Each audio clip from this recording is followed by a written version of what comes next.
Jadwal final dan tempat ketiga sepak bola SEA Games, Sintayong janjikan yang terbaik lawan Malaysia. Jadwal final dan perebutan tempat ketiga sepak bola SEA Games 2022 akan berlangsung akhir pekan ini pada Minggu, 20 Mei 2022. Partai final SEA Games yang memperebutkan medali emas mempertemukan dua calon kuat antara Vietnam versus Thailand. Sementara tempat ketiga untuk medali perunggu diperebutkan oleh Malaysia atau Indonesia. Berikut jadwal final dan peringkat tempat ketiga sepak bola SEA Games 2022. Minggu 22 Mei 2022, perebutan medali perunggu pukul 16.00 waktu Indonesia Barat, Timnas Indonesia U23 versus Malaysia. Perebutan medali emas pukul 19.00 waktu Indonesia Barat, Vietnam versus Thailand.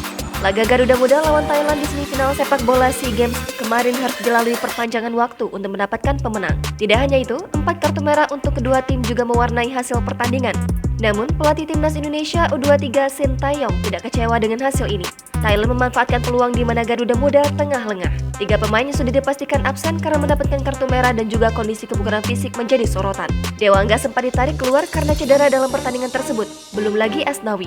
Dengan begitu, kondisi sulit ini bakal menjadi ujian berat bagi Sintayong untuk membawa Garuda Muda meraih medali perunggu melawan Malaysia. Namun, Sintayong tetap menjanjikan performa yang terbaik saat memperebutkan medali perunggu nanti. Jangan lupa subscribe, share, komen, dan like ya!